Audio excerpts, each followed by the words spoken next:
dispositif passeur de mémoire s'inscrit dans le cadre de la politique générale du Conseil général sur le breton. Il s'agit pour le Conseil général de développer l'enseignement, mais aussi d'encourager la pratique du breton dans la vie sociale.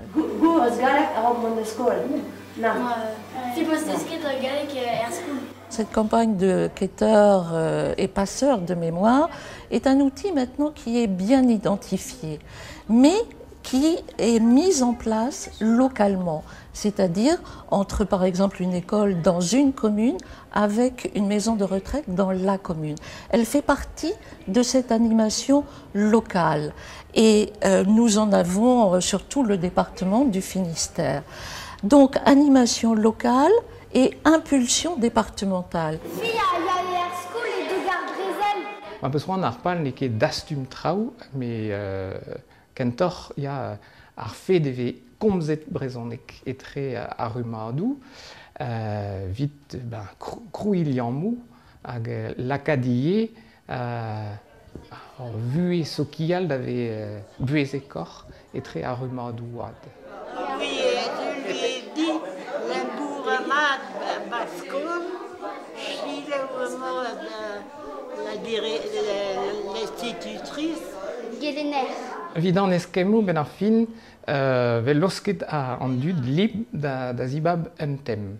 Hag ar pal zo pad ar blav skol, nem velet da nebeta tergwich, vid ober an aodegez dija, goudeze vid labourat war entem, ober trao assemblez, kegina monel liors bizit trao, a vid ober ze, e red kao nebet amzer memestra.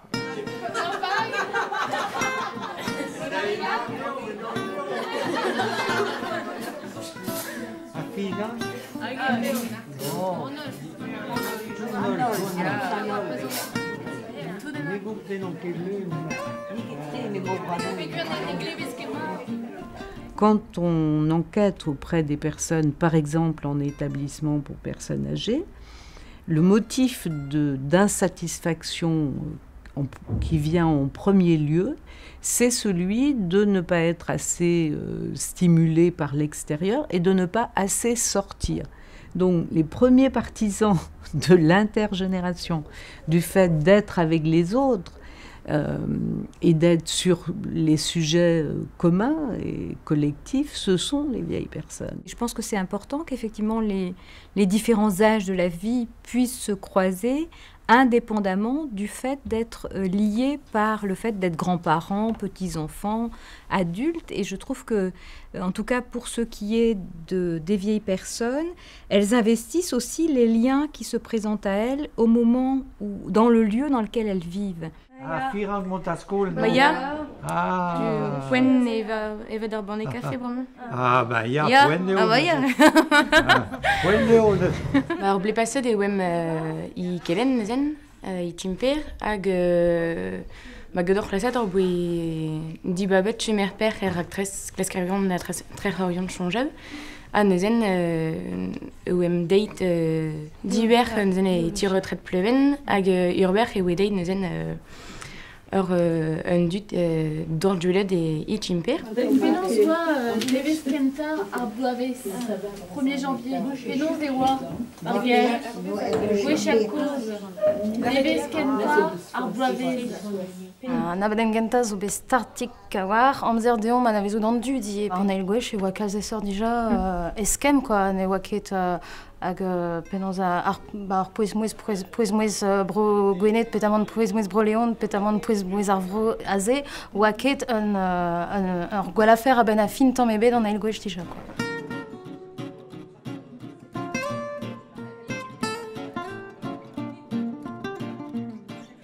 Dans les actions qui sont dites intergénérationnelles, bien souvent on demande aux vieilles personnes de parler de leur passé ou de se souvenir de choses de leur histoire. Mais par définition, les vieilles personnes ont beaucoup d'années, donc beaucoup d'histoires. Elles veulent parler des choses d'aujourd'hui, donner leur avis sur les choses d'aujourd'hui, parce que les vieilles personnes sont des contemporains.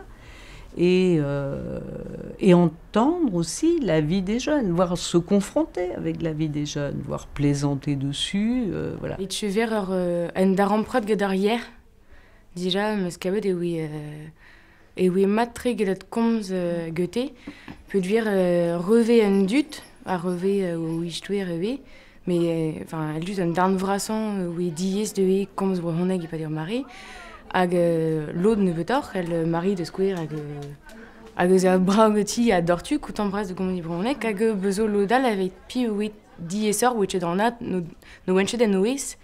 Hag chetu ben arfin tamatam ibela de wem ni ol farpenos i komz brehoneg Goethe à tau. Ou des nem laket de von ibrehonnek eb gouillet he ben arfin hag e fin en eskem et Wendy komz brehonnek de netsoyant de square hag oe tremanital hag je tu enfin penaos tapet ur yer Goethe indro funap hag plus just bras. Dortu pa evo deud o dio a zeg? Ja. Ah ja. Le chaiche déjà tout doustu en ton.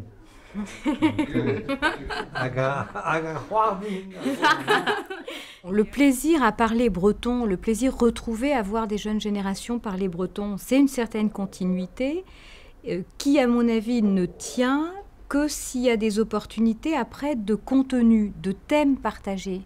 Et que les thèmes partagés, c'est plutôt la vie d'aujourd'hui, c'est plutôt le travail, les phases de la vie, peut-être, les temps de la vie qui ont beaucoup bougé. Avec juste, et même et au mado, on recule, va dans notre million, il y a da viva endro et nos peines à beve déjà va on est né en gizme et n'est quoi, pas brechers andras et tredom. Et bien, ces anteratomianik mieux obligadur. Figure les anter ure benag al et zo pulsa gizme pulsa anor da la joujal. On a rien basé? Hein, on a rien? Bien, même chose dans la matre, vi asper, vi mima, vi vous beu et vi des la pesamo ve bev gwechal a vi transmet bras da reveng gozé. C'est juste n'aura plus jamais donc ya. Moi c'est une chance de rigous des avoir sam getet a un gont drap peut mantreze ben vous de brassach en bugalde. En ziskeo brazonik da bugal. Waki be goulenet gant parlament Breiz, hein? Iali evit la carte taliounette. Colbert de la quai d'aller taliounette la tout nu. Ja, mais et roi on est roi bereuse dorstu, a golisé, roi de dareuse amant. La bourrue tonneuse var bonnet douru, hag aro qu'on doit l'ennet léor de sian biger aux enlevé torreben. Hag da c'houde bezalinet al leor, on bet de pont an abat evit vel trao var al lec'h. Pal ar bretonek eo ive an avezout ar pezen deus eo a bet tremenet a rok hag eo evit eo ur pal evit komz de brezonek stu madoa da vant e pont abat evit ober al liom etre ar ker hag an istor. Ai, kava da moa andraz e pli just, peger ar skolajidi a vele. Peller e oa c'hoar vezet ar gwalz ar voud ou se. Goudeze oet da vele chapel entre minou, l'er ma oa bet en bandet a hon paysan. Hag en diavez d'ar chapel les eus ur gad ur brezeg men greun.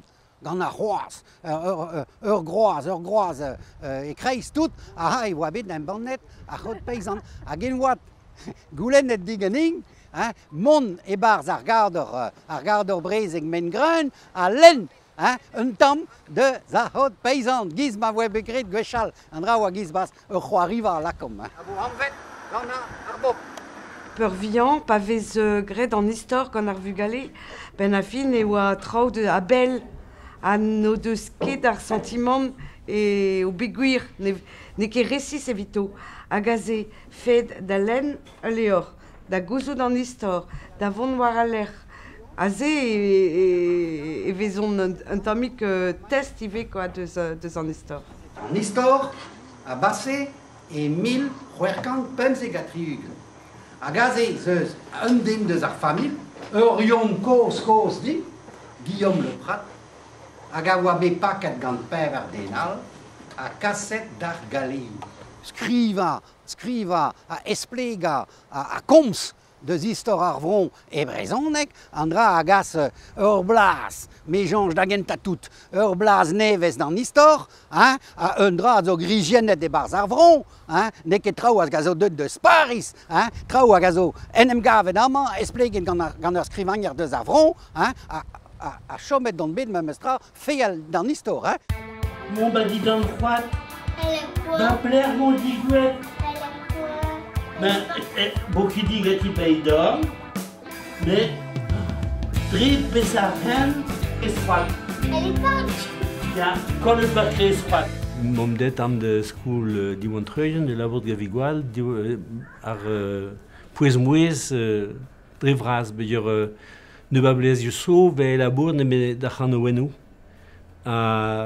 De jonge dom, teik nen ben de lac Vigual de gaout pouez-mouez mad ga achan owenou, oa dualar labour da ga destenou, ga rimadelou, ga trao l'art.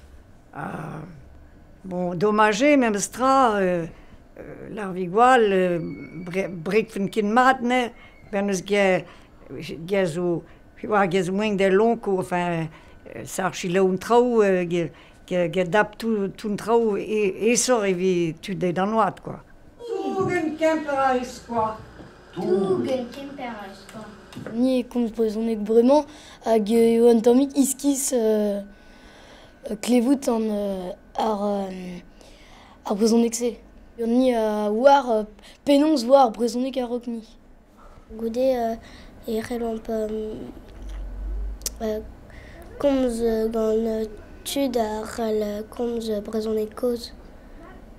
Ménage du bail droite. Blochatielen ma voki war volak mein. Plijus dans de Welne, dans de Welvigual de school. C'est-tu plijus duelne huelad ar breonek? Ma da dom reid real de revin, peso bet lar dom gatudel. Adre rimadelouz ou moi ve disqued esper da ariez. Esper da ariez. Dam jonge dramneg a chom memstra, kate. Bichik mourant, keus ras. Bichik mourant. Bichik mourant. L'arban betan. Orbern trao a jom c'hoaz penaos da eskem, vel just, pugur a rumadou brezhonegerien a viannik, vel just o deus orbern pinvidigez da rei, war da chen ar brezhonek vel just, hag ie war da chen testenioù bue hag war an istor hag memeus war talvoudegez a liammou denel memeus e trean dud pugur zezo bep tro e un aventur hag an olre o deus kemer e pers lar ben ar fin ve krouet liammou kreñv, liammou don e trean dud ne ket nemet un afer treuskas rei an dra hag ne jom ne tra goudeze e un afer treuskas ur yez a treuskas ie bue an dud kenderel da zeski da beboat pugur memeus gant a regoz vel a red o deus desket pe dijoloet traoù neve ie a deus pers a re yaouan.